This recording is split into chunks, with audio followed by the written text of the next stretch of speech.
8 heures passées de 5 minutes, l'instant histoire sur Actu Matin. Bonjour Toussaint Arromayon. Merci bien, bonjour. Bienvenue. Oui, bonjour. Voilà, c'est un plaisir de vous retrouver. Vous êtes chercheur en histoire du Dahomey. Voilà. Est-ce que vous suivez de près ce qui se passe dans certains de nos royaumes? Entre-temps, c'était Abomey, nous avons vu Parakou, maintenant c'est Savalou. Oui, je suis l'actualité par rapport à ces événements. Et je pose tout de suite le diagnostic. Le diagnostic. Vous savez, que l'on le veuille ou non, le Dahomey est une référence en la matière. Est une référence en la matière, en cela que le fondateur du Dahomey, le roi Badja, était déjà un législateur. Ça, c'est une avancée dont nous ne parlons pas souvent. La succession est déjà est bien encadrée au Dahomey. Et il y a des tests de loi. J'appelle ça, on appelle ça sagesse, on appelle ça charte de Ribadja, mais moi j'appelle ça test de loi. C'est un ensemble de lois. Et dans cet ensemble, est-ce que c'est connu de tous? Est-ce que c'est connu de tous? Non, justement, ça ne nous intéresse pas. Oui. Ça ne nous intéresse pas parce que si nous nous accrochons à ces tests, à l'évolution de ces tests, ces problèmes aujourd'hui n'existeraient pas. Ces problèmes existent aujourd'hui simplement parce qu'à un moment donné, il y a eu rupture, il y a eu manque de on a tourné dos à ce qui était établi. Et cet aspect déjà, ce phénomène existait déjà depuis le législateur lui-même, le législateur Ribadja. C'est-à-dire dès que lui a pris le pouvoir, son fils, parce que le pouvoir, il y a le test de loi, le plus important, c'est que l'association doit aller de père en fils.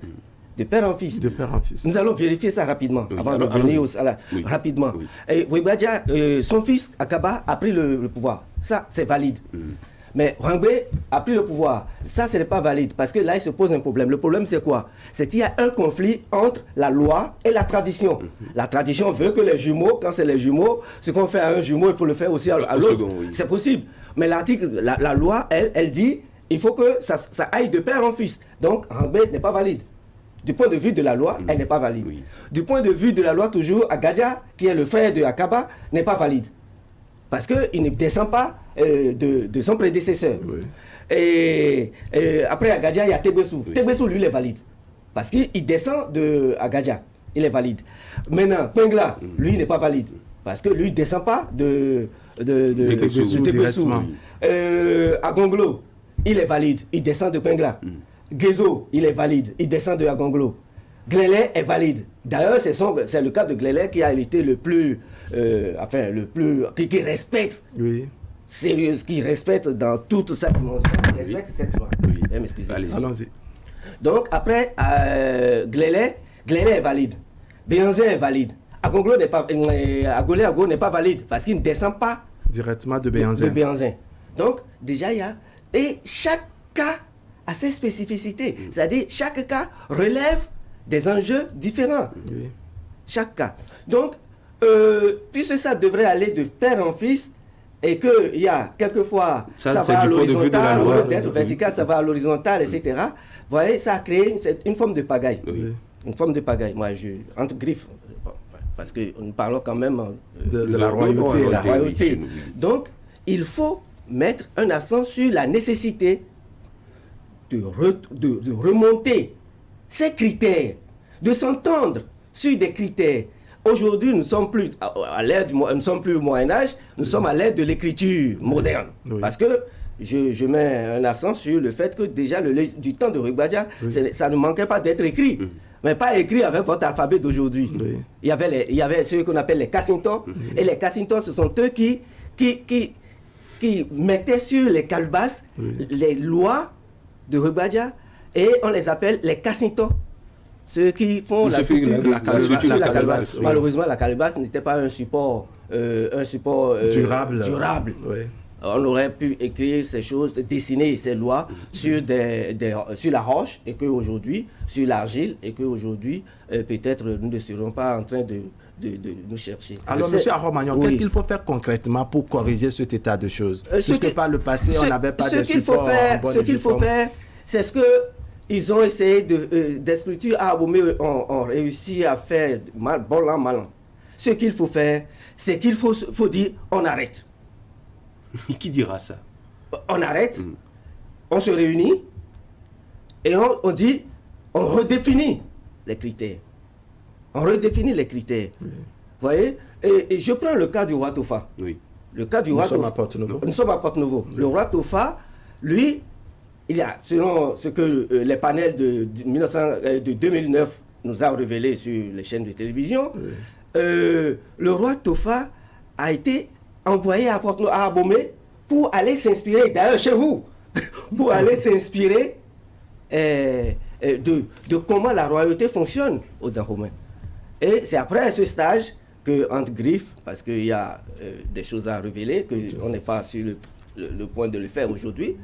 Donc, lui, il est revenu pour aller. Donc, il a dû faire un stage. Ça veut dire que je continue de confirmer que Dahomey est une référence. Oui, donc, pour ce qui concerne Savalou, il y a plusieurs familles. Aujourd'hui, il y a des enjeux. Il y a le pouvoir de domination, déjà, qui est très recherché par tous les humains. Oui. Et il y a le pouvoir de l'argent. Hein? Et ces deux pouvoirs, quand ces deux pouvoirs interfèrent dans la royauté, dans la succession, ça crée beaucoup de chocs. Donc vous pensez que l'argent qui est intervenu entre-temps a changé les choses, mais quand nous regardons dans nos royautés, un peu comme à Abomey par exemple, la désignation d'un successeur, du roi défunt, passe toujours par le Fa. Est-ce que le Fa, à ce point, n'est plus considéré quand il choisit quelqu'un? Voilà. L'article 17 de Rugbadia dit que que la succession doit se faire dans sa lignée. Oui. Dans sa lignée.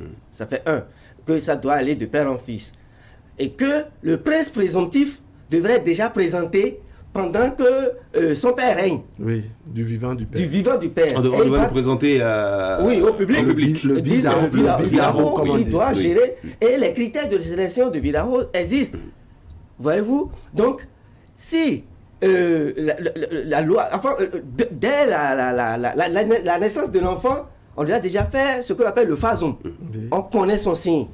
Si j'ai 10 enfants, je connais le caractère spirituel, je connais le caractère fa de chaque enfant. Je sais quel enfant, qui parmi les enfants, puisque la loi m'autorise, au départ c'était le fils aîné, Vimero. Mais après, c'est pas le Vimero, c'est le Vidaro. Oui. Il y a une différence. Oui. Donc je peux choisir par rapport au signe de chaque enfant. De chaque enfant. Donc, il n'est plus nécessaire à Abomey, on vous dira non, il n'est pas nécessaire de consulter le Fa, parce que le Fa était déjà au début du système, était déjà au départ.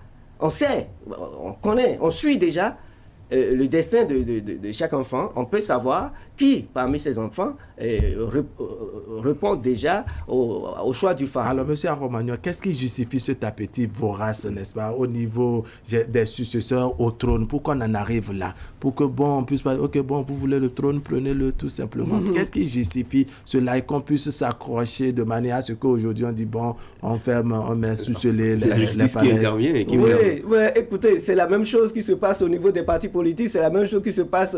Oui, c'est une bataille simplement parce qu'il y a beaucoup d'enjeux, il y a beaucoup de... Il y a le pouvoir. Ce sont les honneurs, c'est ça? Oui, les honneurs, le pouvoir c'est grand, c'est important. Il y a le pouvoir et maintenant il y a le pouvoir financier. Quand on arrive dans une localité, le politicien s'adresse à qui?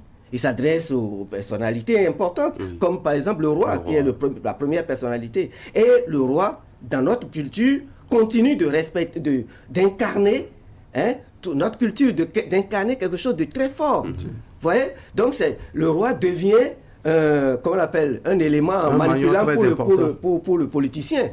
Et c'est, disons, je veux pas le dire, c'est donc de façon résumée, les politiques, de façon résumée, les politiques peuvent, je dirais, nous aider à corriger cet état de choses, c'est-à-dire à légiférer, soit de manière globale ou bien de manière régionale, c'est-à-dire par région, n'est-ce pas, tel que vous étiez en train de le dire au départ, par région, donc on peut redéfinir les critères pour que, la succession, on sache comment cela va se faire dans tel département ou dans telle région, voilà, ou bien de façon globale sur le territoire national, on sait que soit désormais les successions se font de père en fils ou ça va être très compliqué de parler du plan national. D'accord. Ça va être compliqué. Mais ça va être compliqué aussi de demander aux politiques de s'immiscer.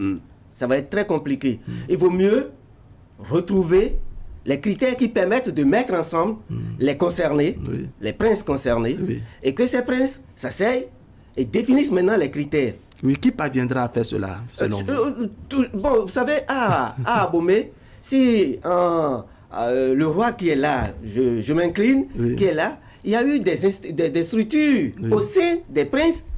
Il y a eu des structures. Il y a par exemple l'ASPAG. Il y a bon, je peux pas, puisque en me mettant à citer, je pourrais commettre des erreurs.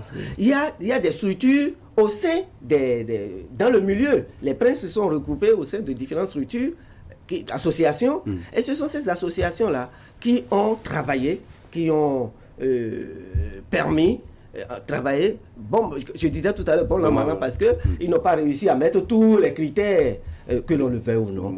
Celui qu'on veut pousser là, ils arrivent toujours à le pousser sur le trône. Est-ce que cela nous amène à peut-être revoir le règlement intérieur? C'est de ça que je parle. Le règlement intérieur de nos palais royaux. Voilà, c'est de ça que je parle. Propre à chaque royaume. C'est de ça. Il faut réussir cette étape-là avant maintenant de penser au plan national où on pourra. Mais quand ce serait facile au niveau de chaque royaume, ça va être beaucoup plus facile au niveau de tout le pays. Alors, parce qu'il faut arriver, il y a une chose, il faut arriver à mettre tous ces rois-là sous une coupole, c'est-à-dire sous un corpus unique, pour que le Bénin puisse profiter effectivement de ce passé glorieux de nos rois. Voilà. Non, justement, vous avez dit, quelque part, on n'a pas préparé la succession dans certains de nos royaumes, raison pour laquelle nous observons par endroit, à chaque fois qu'il faut procéder à la désignation d'un nouveau roi, on a de ces conflits-là qui surviennent.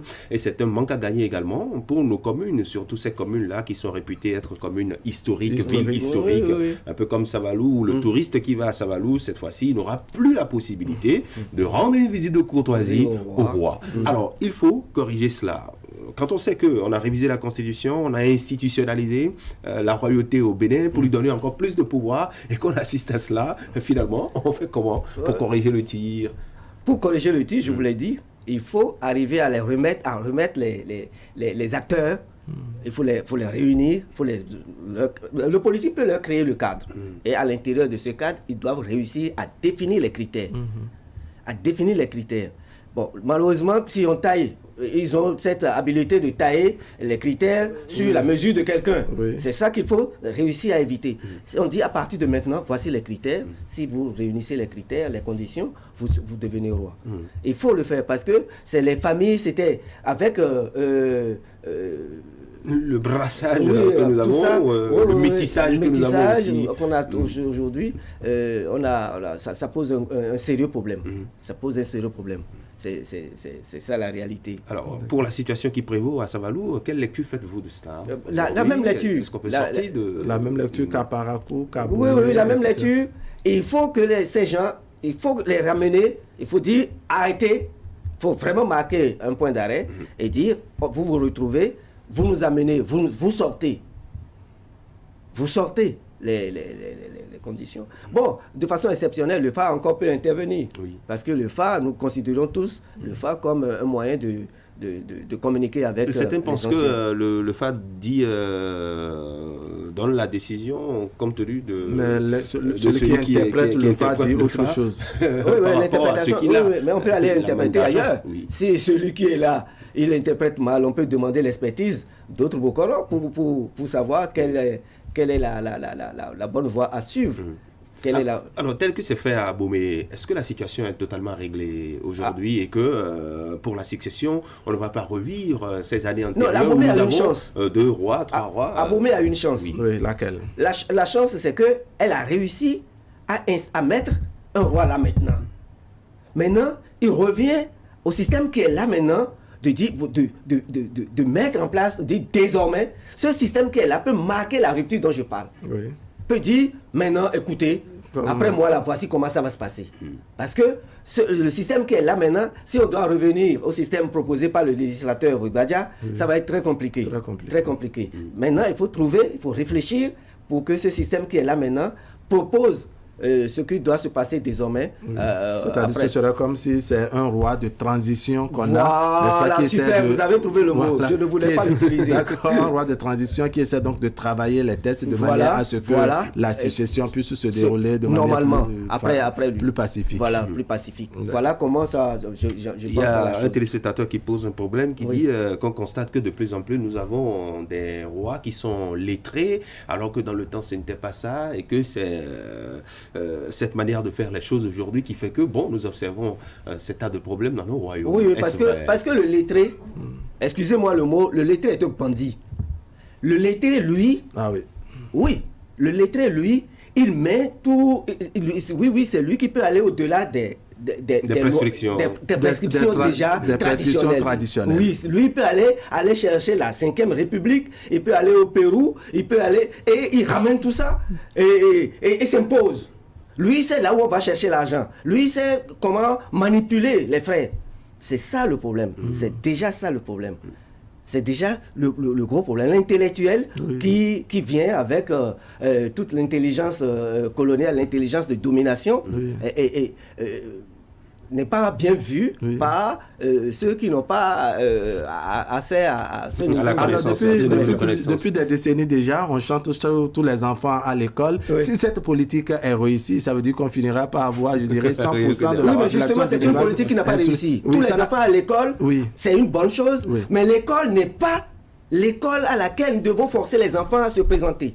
Ce n'est pas l'école. Maintenant, il faut revoir l'école. Nous savons tous que le système éducatif que nous avons est un système mauvais. Ce n'est pas un système qui garantit un avenir pour le développement de notre pays. Nous le savons. Aujourd'hui, sur les réseaux sociaux partout, il faut constater qu'il y a un africanisme, il y a une volonté de se libérer, une volonté... Oui. Simplement parce que c'est aujourd'hui, si nous continuons avec ce système qui est là, nos universités qui sont là ne sont pas des universités béninoises, ce sont des universités européennes installées au Bénin.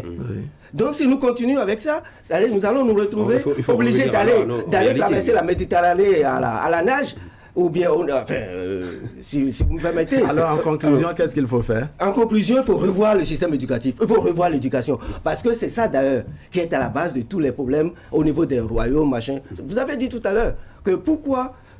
s'il n'y a pas des enjeux bizarres, des enjeux... Des honneurs, tout ça, là, on pouvait se passer de certaines choses. Parce que dans notre éducation, devenir roi, ce n'est pas une mince affaire. Allez leur poser la question, ceux qui sont rois. On les voit, le spectateur voit autre chose, mais le vaudou, non, il sait ce qu'il souffre. C'est ça la réalité aussi.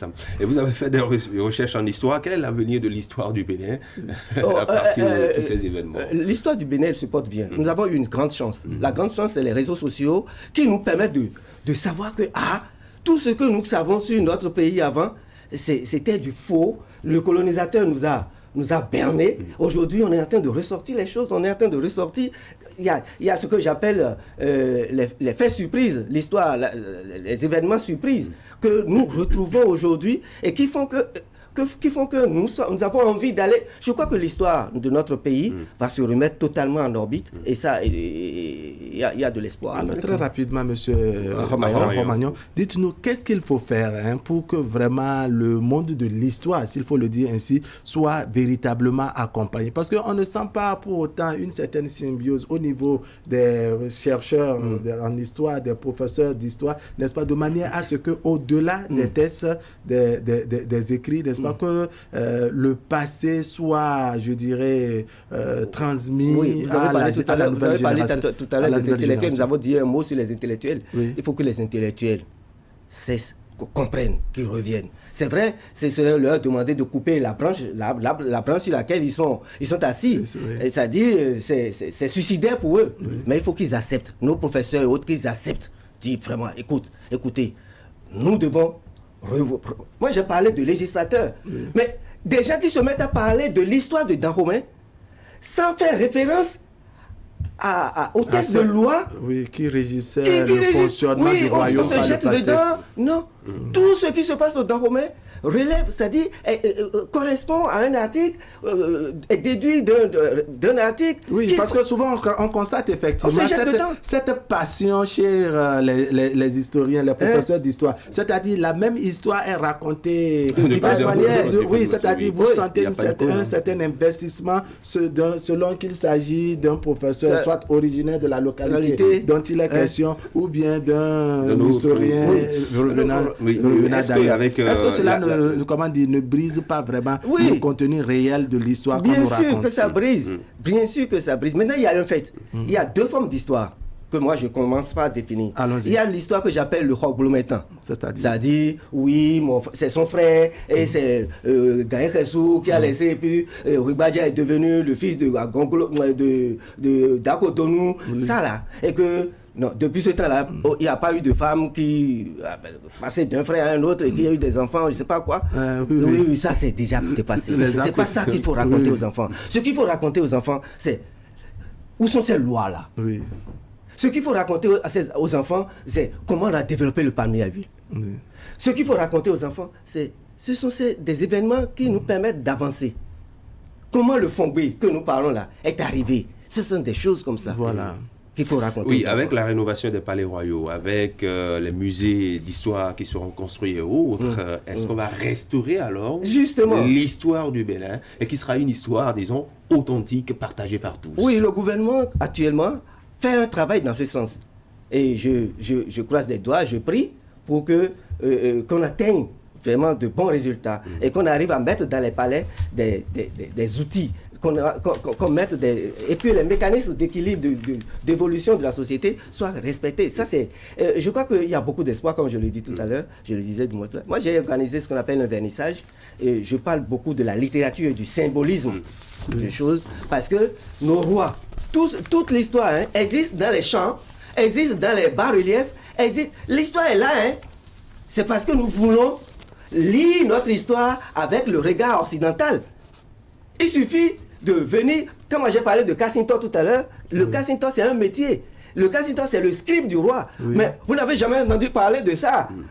On nous traite comme des gens inintelligents alors que nos rois ont été de grands hommes, des gens spirituellement très inspirés qui étaient dans alors qu'est-ce que les nationaux font concrètement, n'est-ce pas, pour révéler ces petits détails-là, d'abord qui sont de grands détails, il faut le dire, pour révéler ces petits détails-là qui n'ont jamais été exposés par les Occidentaux dans l'histoire racontée sur l'Afrique. Oui, ça prend. Qu'est-ce qui est fait concrètement?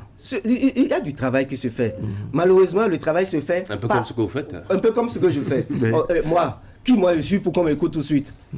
Donc, on se bat.